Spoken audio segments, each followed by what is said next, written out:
በስመ አብ ወወልድ ወመንፈስ ቅዱስ አሃዱ አምላክ። አደረ ላዕሌሃ ቃል ሥጋ ኮነ ወተወልደ እምኔሃ።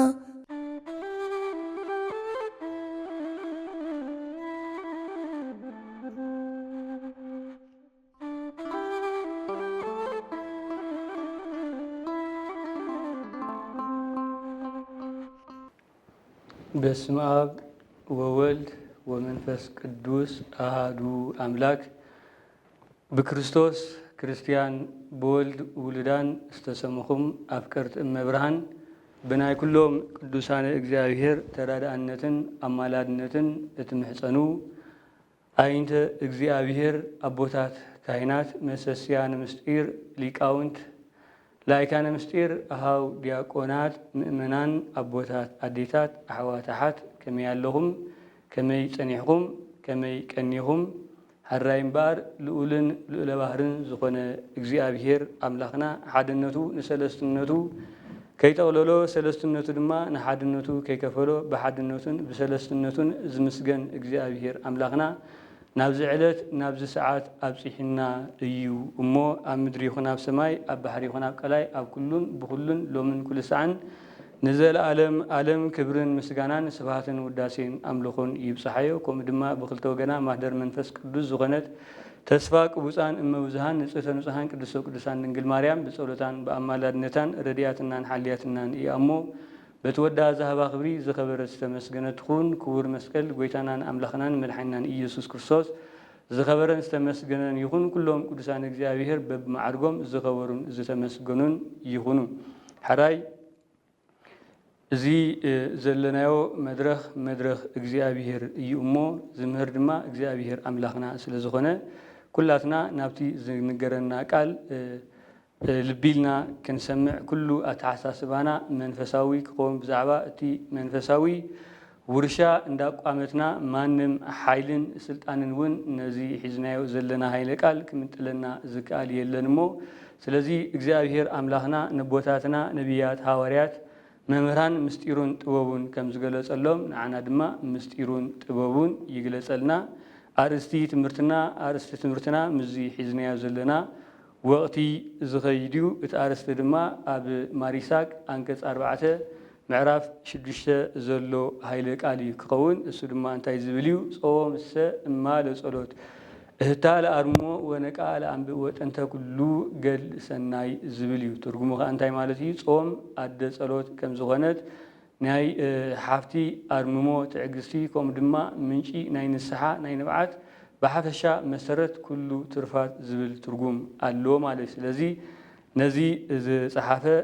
ኣብ አንቀ ማር ይስሐቅ እዩ ዝኸውን ዘሎ ከምቲ ሊቁ ዮሃንስ ኣፈወርቅ ኣብ መቅድመ ወንጀል ተፃሒፉ ዘሎ እንታይ ዝብል ነንብብ ወይደሎ ለዝያነብብ ቅድመ ይስክር ስሞ ለበኣለ መፅሓፍ ያንብብ ወይ መሃር ይብል። እዚ ከዓ እንታይ ይገልጽ ስለ ዝደለዩ መጀመርታ ኣርእስቲ ናይዚ ትምህርትና ክንወስድ ከለና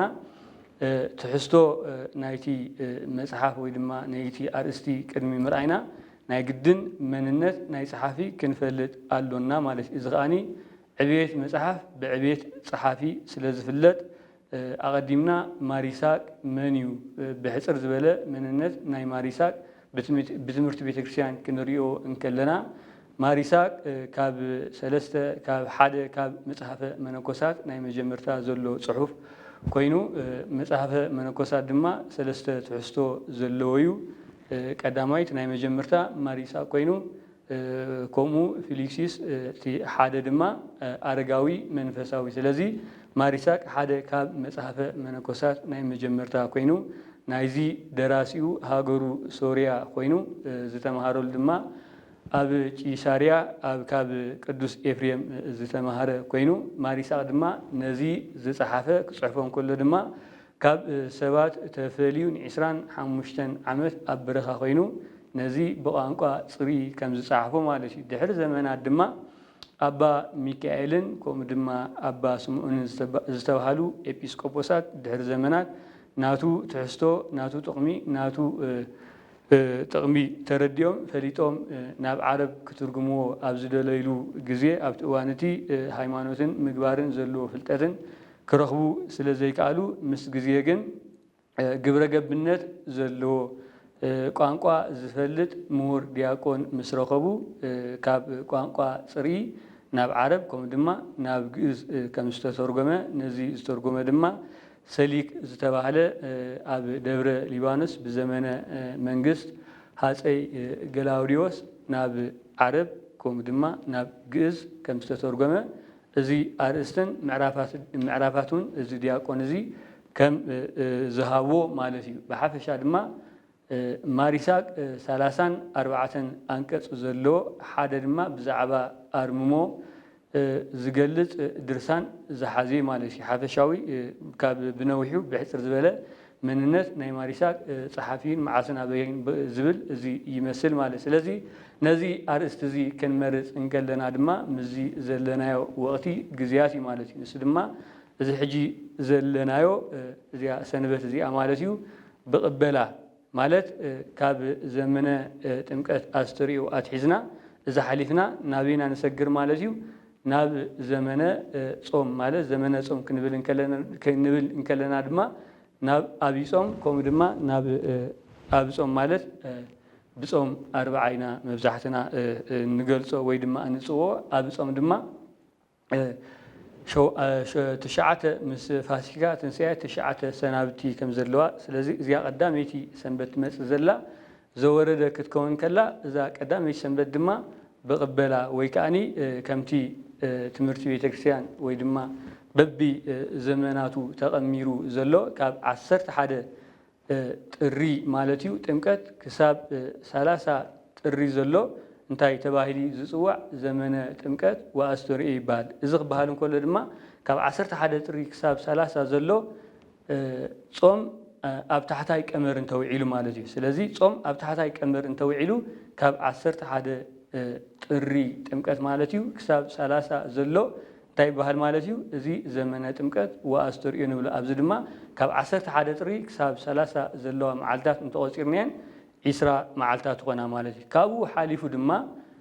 ጾም ኣብ ላዕላይ ቀመር ክውዕል እንከሎ ድማ ካብ 11 ጥሪ ክሳብ 3 መጋቢት ይኸይድ ማለት እዩ። ኣብዚአን ድማ ካብ 11 ጥሪ ክሳብ 3 መጋቢት ዘሎ 53 መዓልታት ኣለዋ ማለት እዩ። ስለዚ እዚአን ሓሊፈን ካብ ቅበላ ማለት እዚ ዘመነ ኣስተርእዮ ዘመነ ጥምቀት ምስ ሓለፈ እተን ዘለዋ ዕለታት ክሳብ ኣብ ጾም 40 ድማ 7 ዕለታት ኣለዋ። እዚአን 7 ዕለታት ድማ ዘመነ መርአዊ ኢላ ቅዱስ ቤተክርስትያን ስም ሂባተን ኣላ ማለት። ስለዚ እዚ ኣርእስቲ እዚ ክንሕዞ እንከለና እምበኣረይ ጾም ምንጪ ናይ ኩሉ ትሩፋት ናይ መንፈሳዊ ስራሓት ስለ ዝኾነት ስለዚ ብቕዓት ዘለዎ ጾም ናብ ብቕዓት ዘብፅሕ ድማ ብኸመይ መገዲ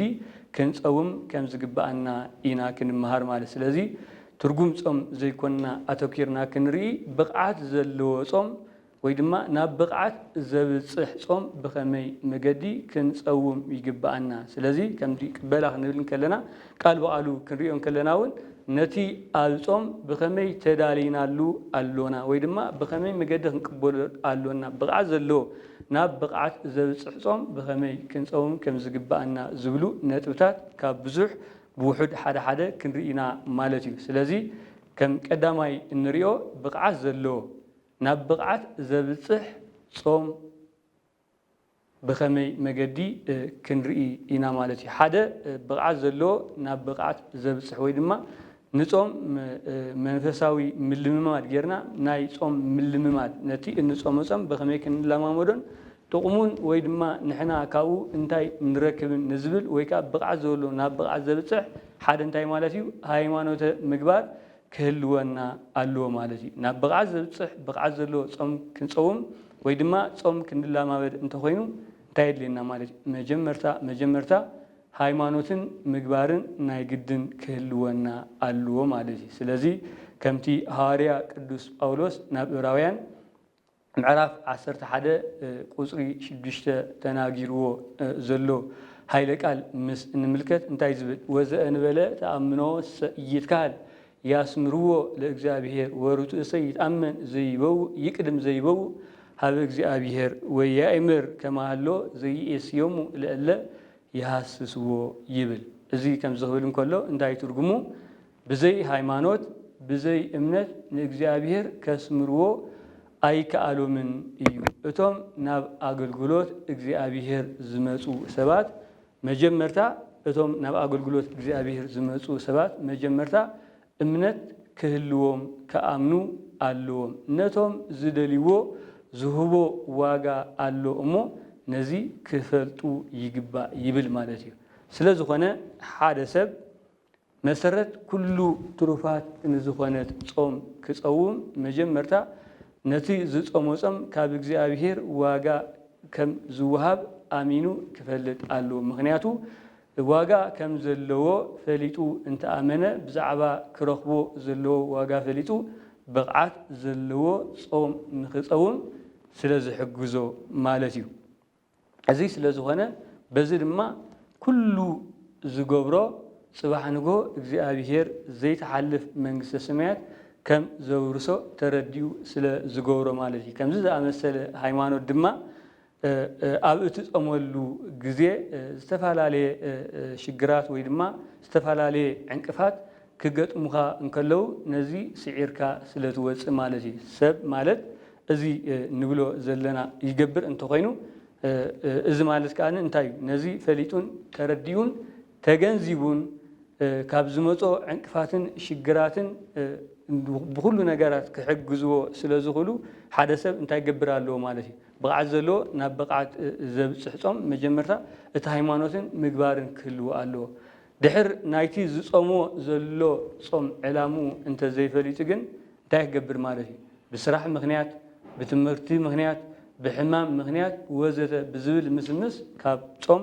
ክወኩር ክተርፍ ስለ ዝኽእል ማለት እዩ። ጽኑዕ ዝኾነ ሃይማኖተ ምግባር ሃይማኖት እንተሃልይዎ ከምኡ ድማ ኣብታ ዘለዋ ክእመን ክኢሉ ግን እቲ ካብ እግዚአብሔር ክረኽቦ ዘለዎ ዋጋ ክረክብ ይኽእል ማለት እዩ። ናይዚ ኣብነት ዝኾነና ናይ ገብርሄር ናይ እሙን ኣገልጋሊ ወንጀላዊ ቅዱስ ማቴዎስ ኣብ ምዕራፍ 25 ካብ 14 ክሳብ 15 ዘሎ ሃይለ ቃል እውን ክንርኢ ንኽእል ኢና። እሱ እንታይ ዝብል እቲ ሃይለ ቃል እስመ ከመ ብእሲ ዘይነግድ ወፀዋ ኣግብርቲሁ ወሃቦሙ ንዋዮ ይትገበሩ ቦ ለዘወሃቦ 5 መክሊተ ወቦ ለዘወሃቦ 2 መክሊተ ወቦ ለዘወሃቦ 1 መክሊተ ወለለ ኣሃዱ እምኒሆሙ ወሃቦም በኣምጣነ ይክሉ ወነገደ በጅዚሃ ይብል። እዚ ኸኣ ከም ሓደ ነጋዲ ሰብ ንኣገልገልቱ ፀዊዑ ብገንዘቡ ንክረብሑ ገንዘቡ ሃቦም ንሓደ 5 መክሊት ሃቦ፣ ነቲ ካልኣይ 2 መክሊት ሃቦ፣ ነቲ ሓደ ድማ 1 መክሊት ሃቦ። ንነፍሲ ወከፎም ድማ ከከም ክእለቶም ሂብዎም ሽዑ ገሸ ወይ ድማ ነገደ ይብል ማለት። ስለዚ ኣብዚ እንታይ ኢና እንመሃር ወይ ድማ ምስ ሃይማኖትን ምግባርን ብቕዓት ዘለዎ ጾም ንክንፀውም ናይ ገብርሄር ሓደ ኣብነት ናይ እሙን ኣገልጋሊ ሓደ ኣብነት ኣሎና ማለት እዩ። እዚ ኸ እንታይ እዩ? እግዚአብሔር ኣምላኽ ንነፍሲ ወከፍ ሰብ ከከም ደረጅኡ ዘገልግለሉ ኣገልግሎት ሂቡሎ ማለት እዩ። በዚ ድማ ናብ ጾም እንተመፂና ነፍሲ ወከፍ ሰብ ከከም ክእለቱ ከከም ዓቕሙ ክፀመሉ ዝኽእል እንታይ ሰሪዕሉሎ ማለት እዩ? ጾም ተሰሪዕሉ ኣሎ ማለት። ስለዚ ሰብ ነቲ ዝተሰርዓሉ ጾም ወይ ድማ ነቲ ዝተዋሃቦ መክሊት በቲ ዝተዋሃቦ ሰብነት ከርብሕ እንተ ዘይክኢሉ ከምን ይኸውን ኣሎ ማለት እዩ? ከም በዓል 1 መክሊት ይኸውን ኣሎ። በዓል 1 መክሊት እንታይ ኢሉ ማለት እዩ? በዓል 1 መክሊት ጎይታ ኢሉ ማለት እዩ። ንስኻ ብስነ ፍጥረት ተመራሚርኩም ስለምንታይ ዘይፈለጥኩምኒ ኢልካ እትፈርድ ጨካን ኣምላኽ ምዃንካ ፈሊጠ ዓለዋያን ነገስታት ምላሽ ምእንቲ ከየስእኑኒ ንዝሃብካኒ መምህርነት ሒዘያ ስቕ ኢለ ኣለኹ ክብል ንዕዘቦ ወይ ድማ ንምሃር ማለት እዩ። እቶም 2 በዓል 5 መክሊትን በዓል 2 መክሊትን ግን ከም ገይሮም ማለት እዩ? ነቲ ጎይቶኦም ዝሃቦም መክሊት ተቐቢሎም ላዕልን ታሕትን ወሪዶም ደይቦም أبكر مجابير أمونات كونك إلهم مالتي عصبي أمنتهم أبتا زنبروا أمونات بمخانم هايمانوتن مقبارن سلازة حزو دما انتاي رفو مالتي مجابير دما انتاي بوم انتاي عصبي وي دما انتاي واقا هيبوم انتاي لنا أب وحود انتاي لو مالتي أتا أمون أقل قالي أب وحود تأمين كاني إيخا أمو أب بزح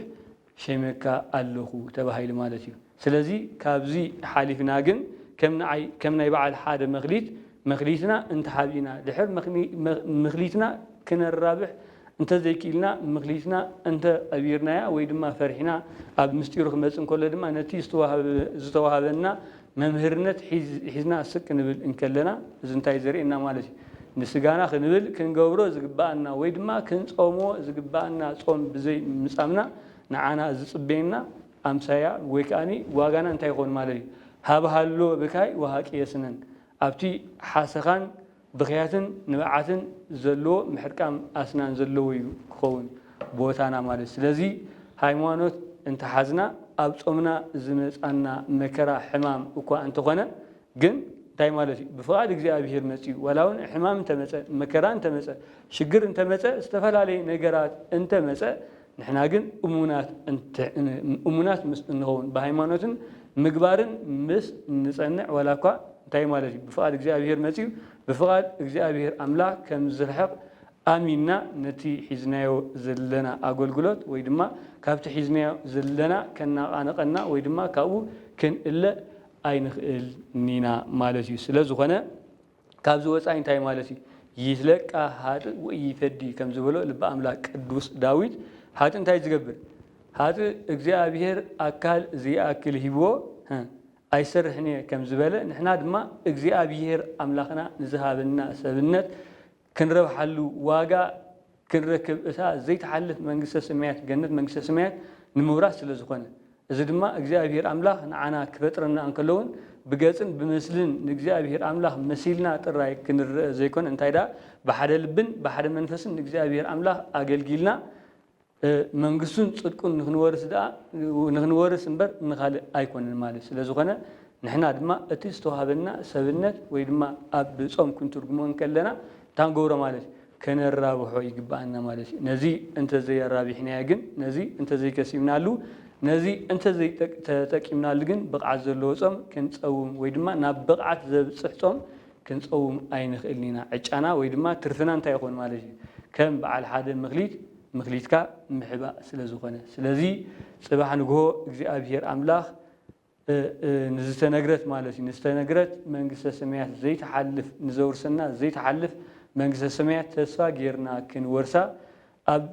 حقوق في إجزاء أملاك نخنبر كله كاب إجزاء كم زخون كن أمن كن فلت يجبأنا مالتي زخاني نايزي أبنت ويدما مسرت زخوننا لوتو سبحات إجزاء أملاك ويتانا مدحنان إيسوس كريستوس أبناء إنوا تمرتي تباهيلو زفلت أبا أنكس أوزان استناغرو هاي قال معراف حمشت قصري شوعات مالتي انتي زبلينا عندك مالتي ابزي انتي إنا نركب انتيلنا እግዚአብሔር አምላክ بزعبا أبا أنكس أوزان ناي بزعبا صوم كزاربن كله معراف حمشت فقر شدشه انتي بوزان إلا يرهبو ويسمو بأنت صدق اسم أمنتو يتسقبو ويروي بالمالتي كم زخبلن كله من تصدق إلهم من أنت منقصة سميات إلهم زيت أمين زيت صمون نؤدان كبران يوم يبلنا سلك علاتو اسم እግዚአብሔር أملاخنا زخبرن زيت مسجنن يوم سلازي أبزي كنردو ويدما كنستو علو زقبأنا نجر انتهاليو نؤدان كبران منتي صوم إلهم زيت أميون زيت أمون زدما ناي رهاب عاطفيتا بزخونه صقاب كوم دما ناي صم دما عاطفيتا بزخونه رويت زقبلو طميتن صمن انت يالو مالتي من تصرقن من منግስተ ሰማያትን ኢሎም ስለዝገብሮ እንተ ያለው ማለት እታ ዘይት حلف ገነት መንግስተ እግዚአብሔር ከም ዝወርሱ ከም እንወርስ ኢና እንርዳ ማለት ስለዝኾነ ኩሉ ሰብ أبصملو جزية يكون ويدما أبتي كرمي مسامو رأيو علامو قبرو زلو سميخان تورس መንግስተ ሰማያት ማለት እዩ ብዛዕባ እዚ ነዚ ኣመልኪቱ ንዋይ ሁሩይ ቅዱስ ጳውሎስ እውን እንታይ ዝብል ማለት እዩ እስመ ሕማምነ ዘለሰዓት ቀሊል ይብል እዚ ከም ዝኽብል እንከሎ ኣብዚ ክንርድኦ ዘለና ነገር እንታይ እዩ ሐዋርያ ከም ዝኽብል እንከሎ ስጋ ዝለበሰ ምጣምን ምጥማይን ቀሊልዩ ፎኪስዩ ክብል ደልዩ ዘይኮነ ኣስዒቡ ሽዑ እንታይ ዝብል ማለት እዩ ክብረ ወስብሃተ ኣፈዲዶ ይገብር ለነ ብምባል ከዓኒ የስዕ ማለት እዩ ስለዚ ከም ዝኽብል እንከሎ ንሒደት ሰዓታት ወይ ከዓኒ 80 ዓመታት ንዘይኣክል ዘመን ሂወትና እንታይ ማለት እዩ ብጾም ብትዕግስቲ ብፍቅሪ እንታይ ክንገብር ከም ዝግባአና ማለት እግዚአብሔር ኣምላኽ ኣብ ክብሪ ኣብዚሑ ከም ዝህበና ይገልጽ ማለት እዩ ነዚ ድማ ከምዚ ኢሉ ክዛረብ ከሎ ምክንያቱ እንታይ ዝብል ቀፂሉ እስመ እንስየፎ ዘያስተርኢ ወይ ዘያስተርኢ እስመ ዘያስተርኢ ዓለም ሃላፊ ውእቱ ቀፂሉ ወዘስ እያስተርኢ ቀዋሚ እስከ ለዓለም ውእቱ ብምባል ድማ ኣብ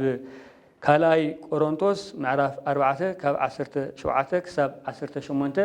ብምባል ድማ ነቲ ዝኣይን ይርእየ ወእዝኒ ይሰማ ውስተ ልበ ሰብ ዘይተሃልየ ኣስተዳለወ እግዚአብሔር ለእለ ያፈቅርዎ ይብል ስለዚ ዓይንና ዘይርአዮ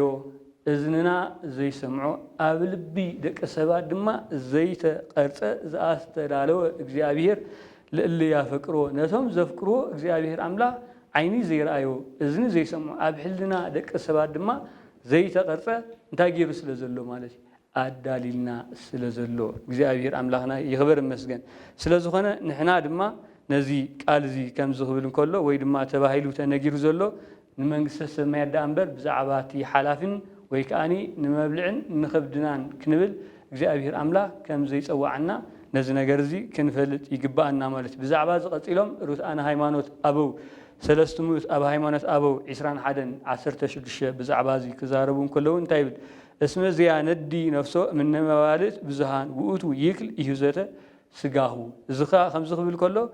ብኸመይ ክንፀውም ከም ዝግባአና ንኽነግር ዘምፅዎ እዩ ማለት እዩ ስለዚ ቀፂሉ ሽዑ እንታይ ይብል ማለት እዩ ወህየንተ ዘበምድሪ ይህስስ ዘበሰማያት ኩሉ ኣተሓሳስባና ብዛዕባ ምድራዊ ብዛዕባ ስጋዊ ዘይኮነ ብዛዕባ መንፈሳውን ሰማያውን ኣተሓሳስባ ሒዝና ክንፀውም ከም ዝግባአና በዚ ድማ ከምዚ ብምባል ይሙዕድና ማለት እዩ ቀፂሉ እውን ሐዋርያ ቅዱስ ጳውሎስ ምዚ ኣተኣሳሲሩ ኣብ ቆላሲስ ምዕራፍ 3 ካብ 1 ክሳብ 2 ዘሎ ሃይለ ቃል ብቕዓት ዘለዎ ናብ ብቕዓት ዘብፅሕ እግዚአብሔር ኣምላኽ ዘይተሓልፍ ገነት መንግስተ ሰማያት ከም ዘውርሰና ንኸረዲ ወይ ድማ ንሕና ክንገብሮ ዘሎና ንኸረዲ እንታይ ኢሎ ማለት እዩ እግዚአብሔር ንምምሳል መንግስቱ ንምውራስ ከምኡ ድማ ምስ ክርስቶስ ተዋሂድኩም ንምንባር ትንሣኤ ልቦና ካብ ተንስኣኹም ይብል ማለት እዩ ትንሣኤ ልቦና ካብ ተንስኣኹም ሕማምን ሞትን ገዲፉ ኣብ ኢሪና ኣብ ካብ ዘሎ ክርስቶስ ሰማያዊ ሓሳብ ወይ ድማ ሰማያዊ ነገር ድለዩ ይብል ማለት እዩ ሰማያዊ ሓሳብ ሰማያዊ ነገር ድለዩ ስለዚ እንታይ ዘለኣሉ ሃሊ ወኣኮ ዘበምድሪ ምእንቲ ጽድቂ ጠሚኻን ጸሚኻን እትውረስ መንግስተ ሰማያት ወይ ድማ መንፈሳዊ ክብሪ ዳእምበር በሊዕኻን ሰቲኻን ፀጊብካን ረዊኻን ናብራ እንስሳ እንዳነበርካ ወይ ድማ መዝገባ ኃጢአት ማሃይደር አጋንንት እናነበርካ እትነብሮ ህይወት ኣይትበሃጉ ብምባል ይምዕደና ማለት ስለዚ በተወሳኺ እግዚአብሔር አምላኽ ጎይታናን መድኃኒናን ኢየሱስ ክርስቶስን ከመይ ጌርና ጨኪና ክንስዕቦ ከም ዝግባአና ክምዕደና እንከሎ ኣብ ማቴዎስ እንታይ ዝብል ማለት እዩ 16 ማቴዎስ ምንተ ይበቆ ለሰብ ለእመ ኩሉ ዓለም ረብሃ ወነፍሶ ሃጉለ ይብል ሰብከ ኩሉ ዓለም ረቢሕ ማለት ዓለም ተባሂሉ ዘሎ ስጋና እዚ ድማ በሊዕኻን ፀጊብካ ማለት ኩሉ ነገር ረኺብካ ብምልዕን ብመስተን ሰብነትካ ወይ ከዓ ኣካላትካ ኣስቢሕኻ ኣርቢሕኻ ነፍስኻ እንተ ኣጥፋእኸያ እንታይ ይጠቅም ወይ ድማ እንታይ ዋጋ ኣሎ ድሕሪ ምባሉ ቀፂሉውን ሽዑ እንታይ ዝብል ማለት እዩ ወምንተ እንወሃበ ሰብ ቤዛሃ ለነፍሱ ይብለና ማለት እዩ እዚ ኸዓኒ ሰብ ዝኾነ ኩሉ ጠሚኻን ፀሚኻን ተጊኻን ደኺምካን ንዝርከብ ጣዕሚ መንግስተ ሰማያት زخان تاي مالت نسخاتكم سي مرت جهنم إسات سيولن كم دما تعمي منكسر سميات أنت تفلقوا نيركم سي كن بلع خنستي كن دكس أي مسبلكم نيركم سلازي بلعن مستن ويدما نسبنتك نسجاها أربيحها ويدما بو سبيحها زمت نجر وكأني واقع يقولن مالتي أبز مدراو نجر نايم درس لزخانة بزعبات سمياوي بزعبات أميخان نتورس منكسر سميات جلس كلجن مرت جهنم إسات تعم منكسر سميات أنت تفلتوا نيركم كن بلع خنستي أي مسبلكم سلازي أميخان بمتماي ويكاني تميخان نتورس منكسر سميات تان قبر كم زقبانا مالت كله تي نصوم وصوم علامو رأيو تميخان نتورس منكسر سميات كم زخنا بسفيو جليس لنا له مالتي هاريا قدوس ماتي وسلا زخنا بزم مخنيات تعم منكسر سميات نمفلات كن مهار انتو ويناون اتمنتاي سمايتات كسادوم نسحلت سيفي زوانهم مقرفتي كله تستقبلوا شجرن مكران كمون كرسان أبوساتناون انتي مالتي قرمالتي صبي أجاننتي إذا كله تساويرهم تعجسهم كادون كله نمتاي أموداتا اتواجو اتنحنا الندليو اتنحنا كنرخبو كإجابير الندلي إجابيرون نعنا كثرنا أن كله مالتي كم تنتاي بالعشر ساعات تنتاي يفكد أويني زب السماوات كما يتحول أهارو ملون إنسان إجابير عمله هذا سبقة كتف ناتو فتاو ناتو فقاد سلزي كونه سلزي كونه زي مجدزي زي جعززي فليتنا نحن دما كله النجبرة من تصدقن من جس السماوات إيلوم زت أمين زت أمون نودان كبران كم استوهلو نحن دما كله النجبرة نايزي حالاتي زقنا عالم زي كونه نايتيا اتمت بزعبة سماوي كبري بزعبة منقصون صدقون عند حسبنا تانقبل كم زقبانا مالش كنصوم كم زقبانا بقعات زلو ناب بقعات زبصح صوم نمصام انبار حدا كابتي حزنيا زلنا انتي مالتيو تاكلونا يقبا هايمانوته مغبار كلونا يقبا مالتي نزي انت حسكا دما كل انتايو دايزي مدر خبري بتي اميخا زركب سماوي خبري بإجره حلنوم كيدوم بإجره حلنوم سلزرأيو سلزي بخمي نسأون نزبل تعمي منقص السماوات استدالولنا خبري زواتر أبصلات لبنا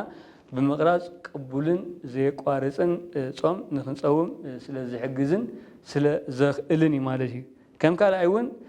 هايمانوتن مقبارن انت حزنا بقع زغنا نابقعت زبصح صوم كنصوم كم نخل مسؤون يوهنت مالتي يوهنت كمتي لعلينا زرانيو ام عراف حمشتون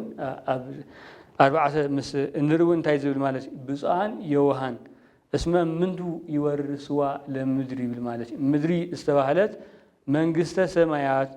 زور سوا يوم زخاني هذا أجانا بك الزخنو أب يوهات تبايعوي زور حسابات نتايبل نؤدان كوران يوم بتوسع لما سبنوتو مغيرو أسميرو كما إلو يكال إلهم بمغري كاهن بفقاد كاهن زنور سبات نؤدان كوران يوم سلازي يوهات بخمي أبصم آتيو انتلنا نجمرتا انتايز مالتي نتي بقعز اللوي كاني أبقعز صحقت إجابير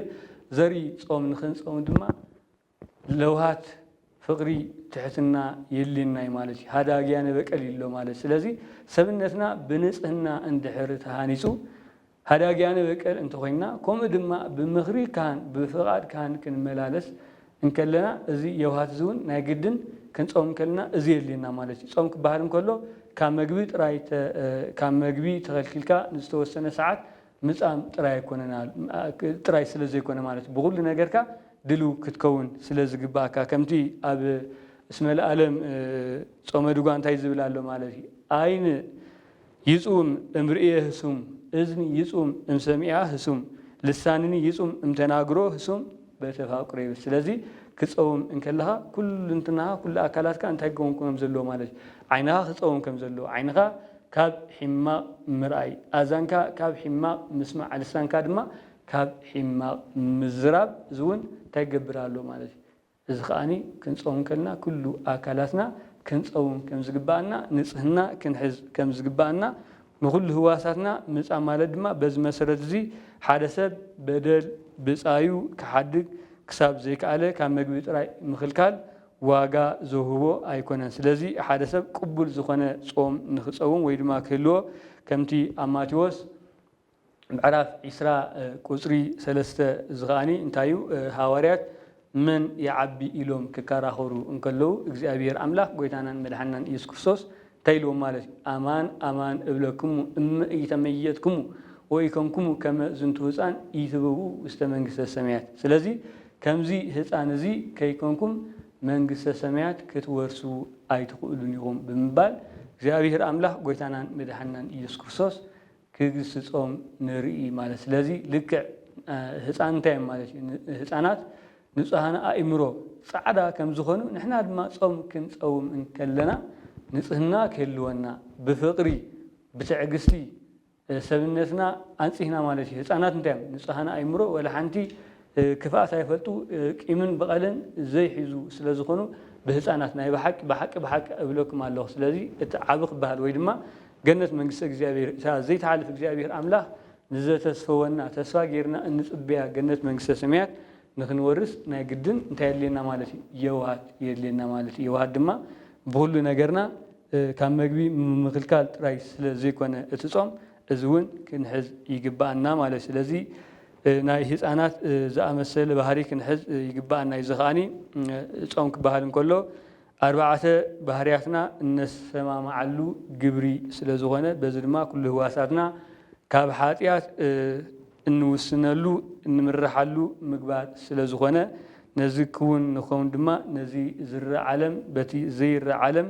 ለዊጥና ስምዒታትና ተቋፃፂርና ክንነብር የውሃት ናይ ግድን የድልየና ማለት። ስለዚ ጾም እሰ እማ ለጸሎት እህታ ለኣርሞ ወነቃ ለኣንብእ ወጥንተ ኩሉ ገድሊ ሰናይ ጾም ናይ ኩሉ ትርፋት መሰረት ስለ ዝኾነ ስለዚ ንሕና ድማ ነዚ ዝፅበየና ዘሎ ማለት ካብዘን ፅባሕ ካብዚያ ሎሚ ሶምን ማለት እዩ ኣብ ጾም ይኣቱ ስለ ዘሎ ነዚ ሱባኤ እዚ ነዚ ጾም እዚ ድማ ንሕና እንታይ ክንገብር ከም ዝግባአና ብቕዓት ዘለዎ ገጽ እግዚኣብሔር ዘብፅሕ ዘርኢ ናብ ብቕዓት ክንበፅሕ ናይ ግድን እንታይ ክትገብር ኣለካ ማለት እዩ። ከተማቻችእ ማለት ንሓደ ነገር ናብ ሓደ ጉዕዞ ክትጓዓዝ እንከለኻ እቲ ጉዕዞኻ እንታይ ክትገብር ኣለካ ናብቲ ደሊኻዮ ዘለኻ ቦታ ንክትበፅሕ ጥጡሕ መገዲ እንታይ ክትገብር ኣለካ ማለት እዩ መጀመርታ ክትፀርግ ኣለካ ማለት እዩ። ወይ እውን እዚኣ ደው ኢልናላ ዘለና እውን ደው ኢላ እዚኣ ኣስራንስ ክትቆም እንተኮይና መጀመርታ እዚ ደው ኢላትሉ ዘላ እንታይ ክኸውን ኣሎ ማለት እዩ ክማቻቻ ወይ ድማ ክትጥሕ ኣሎ። ስለዚ ንሕና ድማ ነዚ ዝመፃና ዘሎ ኣብ ጾም 40 ክንፀውም እንተኮይንና ሰብነትና ብንፅህና ብቅድስና ብሃይማኖትን ብምግባርን ብየውሃትን ታኾን ኣሎ ማለት እዩ። ብቑዕ ዝኾነ ጸሎት ወይ ድማ እቲ ጥቕሚ ጸሎት ዋጋ ጸሎት ትርጉም ጸሎት ናይ ግድን ክንፈልጥ ይርዳአና ማለት ይግባአና ማለት። ስለዚ መጀመርታ ሃይማኖት ከም ዘድሊ ዋጋ ናይቲ ሃይማኖትና ድማ እንታይ ማለት እዩ ብምግባርን ብሃይማኖትን እንተፀኒዕና ኩሉ እዚ እንመሃሮ ዘለና ትምህርቲ እውን እንታይ ማለት ብሃይማኖት ፅኑዓት ብስነ ምግባር እሩማት ኮይና እታ ዘይተሓልፍ ገነት መንግስተ ሰማያት ምውራስ ስለ ዝኾነ እግዚኣብሔር ኣምላኽ ድማ ነዚ ሱባኤና ብሰላም ጀሚርና ብሰላም ክንፍፅም ኩሉ ነገር ተታሒዙ ይኸይድ ማለት እዩ። ስለዚ ጾም እማ ለጸሎት ክንብል እንከለና ናይ ጸሎት ናይ ትሕርምቲ ናይ ኣርምሞ ናይ ትዕግስቲ ብሓፈሻ ናይ ኩሉ ትርፋት ጾም እንታይ ማለት እዩ ማእሰሪያ ስለ ዝኾነት ኣብ ጾም እንታይ ኣሎ ማለት እዩ ጸሎት ኣሎ ኣብ ጾም እንታይ ኣሎ ማለት እዩ ስግደት ኣሎ ኣብ ጾም እንታይ ኣሎ ኩሉ ፍቅሪ የውሃትና ኣሎ ማለት። ስለዚ ንሕና እውን ክንፀውም እንተኮይንና ልክዕ ከምታ እግዚኣብሔር ኣምላኽ ጎይታናን መድሓናን ኢየሱስ ክርስቶስ ንሃዋርያት ኢልዎም ዘሎ እንታይ ማለት እዩ እመ ኢተመየጥኩም ወኢኮንኩም ከመ ዝንቱ ህፃን ኢትበኡ መንግስተ ሰማያት። ስለዚ ከምዚ ህፃን እዚ እንተዘይኮንኩም ገነት መንግስቲ እግዚኣብሔር ክትወርስዋ ኣይትኽእሉን ኢኹም ዓበይቲ ድማ ክትበሃሉ ኣይትኽእሉን ኢኹም። ስለዚ ብቕዓት ዘለዎ ናብ ብቕዓት ዘብፅሕ ጾም ወይ ድማ ገነት ክንወርስ እንተኮይንና መንግስቲ እትያ ዘይተሓልፍ መንግስተ ሰማያት ክንወርስ እንታይ የድልየና ማለት እዩ ከም ህፃናት ክንከውን ከም ህፃናት ምስ ዘይንኸውን ገነት መንግስተ ሰማያት ክንወርስ ኣይንኽእልን ኢና። በደል ብጻይና እንተዘይ ሓዲግና በደል ብጻይና እንተዘይ ገዲፍና እግዚአብሔር አምላክ ክገድፈልና አይክእልኒ ከምትንታይ ኢ ውክፍ ጸሎቱ ለመስተቀይም ስለዚህ ተቃይምካ ምስ ብጻይካ ምስ ጎረቤትካ ምስ ፈታዊኻ ጥራይ ደይኮነ ተፋቂርካ ክትነብር ዝያዳ ነቶም ዝጸልኹም ኣፍቁሩ ከም ዝበለና ወንጀል ንሕና ድማ ልክዕ ከም ህፃናት ኮይንና እግዚአብሔር አምላክ ድማ ጾምና ክቅበለልና ጾምና ብቁዕ ወይ ድማ ገጽ እግዚአብሔር ዘርኢ ንክኸውን ታይልና ማለት እዩ ኩሉ ግዜ እቲ ጸሎትና ከዓርግ እንተኮይኑ እግዚአብሔር ድማ ናይ መስተቀይም ወይ ድማ ብቂምን ብቀልን ሰብነቱ ዘርሰሐ ወይ ድማ ካብ እግዚአብሔር አምላክ ታይ ይብልን ማለት እዩ እግዚአብሔር አምላክ ጾምና ክቅበለልና እንተኮይኑ ልክዕ ነቦና አዳም መልስ ኢልና ኣብ ጥንተ ፍጥረት ናይ ኣቦና አዳም እንታይ ማለት እዩ መላእክቲ ቅዱሳን መላእክቲ ብዛዕባ ስርዓት ናይ ጾም ስርዓት ናይ ጸሎት ምሂሮሞም ነበርሞ ኣቦና አዳም ንደና ሔዋን ኣይትፈልያ ምስ በሎ እግዚአብሔር አምላክ ተፈሊዋ ክኸይድ እንከሎ ሞቃኒ ክጽሊ ኣብ ዝበለሉ ግዜ እግዚአብሔር እንታይ ኢልዎ ማለት እዩ እግዚአብሔር አምላክ ናይ መስተቀይም ጸሎት ኣይቅበልኒ ስለምንታይ ትጽሊ ኣለኻ ኢ ውክፍ ጸሎቱ ለመስተቀይም ምስ በሎ እንታይ ገይሩ ማለት እዩ ኣቦና አዳም ናብ ኣዴና ሔዋን ከም ዝኸደ ንምሃር ንርኢ ስለዚ ንሕና ድማ የውሃት ክንብል እንከለና እስመ የውሃን እንታይ ኢሉ ማለት እዩ ብፃን የውሃን እስመ እምንቱ ይወርስዋ ለምትፈስ ስለዚ ምድሪ ንስተባለት ገነት መንግስተ ሰማያት ክንወርስ ሃዳግያነ በቀል ክንከውን ንኡዳን ክቡራን ክንበሃል ኣብ ቅድሚ እግዚአብሔር አምላክ ማለት ኩሉ ግዜ እንታይ ማለት እዩ ንሕና ሓጢአትና ኩሉ ኣበሳና ከነራግፍ እዚ ጾም እዚ ክንፀውም እንተኮይና ኩሉ ነገር ብቕዓት ዘሎ ናብ ብቕዓት ዘብፅሕ ሃይማኖትን ምግባርን ከነዓጥቕ ክንሕዝ ብየውሃት ብፍቅሪ ብቅድስና ብትሕትና ክንመላለስያ ቅዱስ ቤተክርስቲያንና ትምህረናን ትምዕደናን እሞ ጾም እሰ እማ ለጸሎት እህታ ለአርሞ ወነቃ ለአንብእ ወጥንተ ኩሉ ገድሊ ሰናይ ስለዚ ናይ ኩሉ ትሩፋት መሰረት ናይ ኩሉ መንፈሳዊ ስራሓት ምንጪ እያ እሞ ስለዚ እግዚአብሔር አምላክና ሱባኤና ብሰላም አጀሚሩ ብሰላም ከፈጽመና ንዓለም ሙሉእ ድማ ምሕረትን ሰላምን ከወርደልና ናይ እግዚአብሔር አምላክ ምሕረት ናይ ወላዲት አምላክ አማላድነት ናይ ኩሎም ቅዱሳን እግዚአብሔር ተራዳእነትን አማላድነትን ኣይፈለየና ዝጎደለን ዝነጠበን ድማ ብኣፍቲ ጉሃን መላእክቲ ይኣርመልና ስብሐት ለእግዚአብሔር ወለወላዲቱ ድንግል ወለመስቀሉ ክቡር ወህያል አሜን።